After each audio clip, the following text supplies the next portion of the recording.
Para pakar parenting mengatakan dalam sebuah hubungan suami istri di dalamnya itu 70%, 90% itu isinya komunikasi. Isinya tuh ngobrol. Jadi kalau ada yang gak disuka sama istrinya, ya istrinya ngobrol aja. Suaminya kalau ada yang gak suka dari istrinya tentang hal-hal sesuatu begitu ya, tentang tindakan, sikap dia, ya ngomong, diobrolin, diomongin, diutarakan gitu. Karena masing-masing ini kan nggak bisa membaca pikiran, nggak bisa membaca apa sih yang ada di pikiran dia, nggak ada yang bisa ya. Kita semua bukan Tuhan. Jadi kita semua memang harus mengungkapkan. Kalau memang hubungannya mau baik, mau langgeng, mau harmonis, mau samawa, salah satunya ini ya. Kuncinya itu ya diobrolin, diomongin, dikomunikasi. Jadi sebegitu penting ya obrolan komunikasi di dalam hubungan suami istri, di dalam menjalin suatu hubungan juga ya.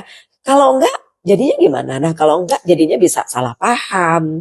Kalau sudah salah paham bisa saling merasa tidak dihargai. Kalau satu sama lain merasa tidak dihargai, sudah tidak klik, ini yang menimbulkan masalah baru. Efeknya bisa kemana-mana nih. Yang istri bisa mencari teman curhat lain, yang suami juga bukan tidak mungkin mencari teman curhat lain. Nah, kalau sudah sama-sama curhatnya ke orang lain, ini bahaya. Sebelum itu terjadi, yuk sama-sama kita perbaiki. Bagaimana kita saling mengerti. Kalau komunikasinya buntu, coba diperbaiki. Bisa dengan chatting, bisa dengan surat, bisa dengan email. Nah, kalau istrinya sudah mengutarakan lewat cara lain, mungkin dengan chatting kah, atau sudah ngobrol kah, langsung gitu ya secara verbal. Suami benerin dong, perbaikin dong, aware dong. Oh gitu, ternyata istri saya nggak suka ya kalau saya meletakkan handuk di sofa. Dia maunya saya letakkan handuk ya di tempat handuk gitu. Masalah-masalah kecil kadang perintilan seperti ini bisa menjadi masalah.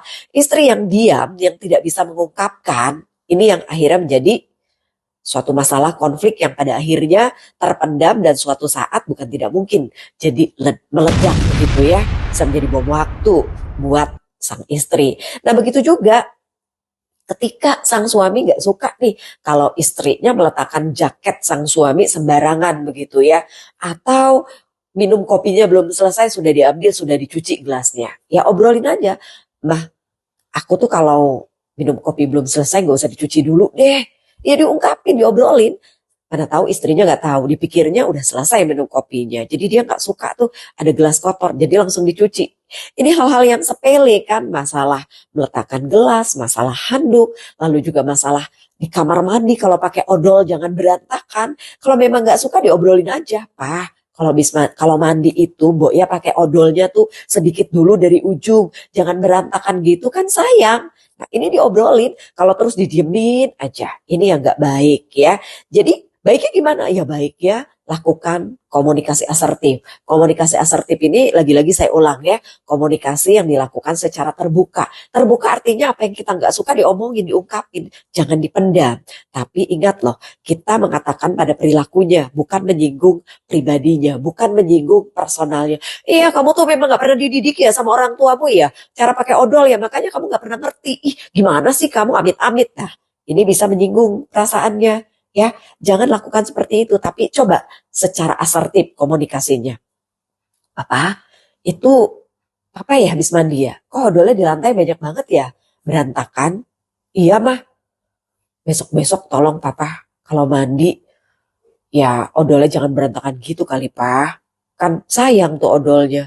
Oh iya iya iya iya. Nah, itu kan kita mengutarakan perilaku dia, bukan menyerang pribadinya, entah secara parenting dia masa kecil ini akan menyinggung perasaannya. Itu salah satu komunikasi asertif yang bisa kita lakukan dan kita terapkan pada pasangan kita. Sebaliknya juga, istri juga kalau ada yang suami tidak suka, kita harus terima. Kuncinya saling menerima, saling terbuka agar hubungan harmonis. Sudahkah Anda mencoba? Kalau belum, yuk kita coba. Semoga bermanfaat.